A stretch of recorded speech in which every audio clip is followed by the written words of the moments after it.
Vou falar hoje brevemente sobre a crise que envolve Rússia, Ucrânia e Estados Unidos. Como a situação é muito dinâmica, eu preciso da data. Estou falando na segunda-feira, dia 21 de fevereiro de 2022. A mídia brasileira reverbera muito os pontos de vista ocidentais, os pontos de vista americanos. Vou dedicar então esse comentário um pouco ao lado russo da questão.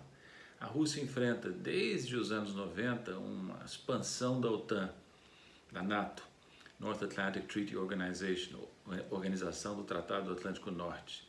Os americanos e os outros membros da NATO se aproveitaram da fragilidade da Rússia, sobretudo no período Yeltsin, onde a Rússia tinha um presidente muito fraco, estava passando por uma crise muito intensa, para expandir progressivamente a OTAN, NATO, para países que antes pertenciam ao bloco soviético e até mesmo para países que integravam a antiga União Soviética. Por exemplo, os países bálticos, Lituânia, Látvia e Estônia.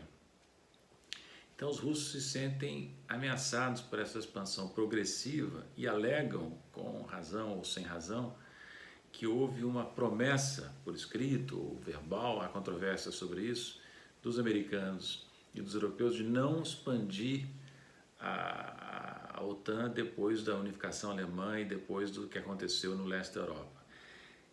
Essa promessa, se é que existiu, não foi cumprida. Entraram na OTAN Polônia, Romênia, Bulgária e, como eu disse, até mesmo países que resultaram da dissolução da União Soviética. Agora a questão é a seguinte: os russos vão admitir que a Ucrânia também entre na OTAN? Essa proposta é complicada. Olhem o mapa, é importante olhar o mapa. A distância entre a fronteira da Ucrânia e a capital russa, Moscou, é muito pequena. E menor ainda é a distância entre a Estônia e São Petersburgo. A Estônia está praticamente na esquina ali, muito próxima da segunda maior cidade russa. Então a Rússia se sente assediada, se sente pressionada pelas iniciativas tomadas pelos americanos e pelos europeus no âmbito da OTAN. Qual a posição que o Brasil deve ter? No meu entender, o Brasil deve ficar neutro nisso. Não deve comprar a briga da Rússia como sua, ainda que nós tenhamos relações muito boas com a Rússia. Também não vamos comprar a posição americana, ainda que nós tenhamos relações positivas com os Estados Unidos também.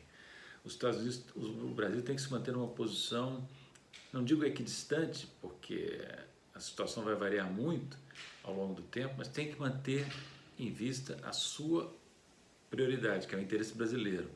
A nossa posição talvez tenha que ser parecida com a que a China vem adotando. E olha que a China tem uma proximidade muito grande com a Rússia. A China não aceita que a integridade territorial da Ucrânia seja ameaçada, tem dito isso expressamente, inclusive nos últimos dias, mas também critica a expansão da OTAN de forma ameaçadora para a Rússia.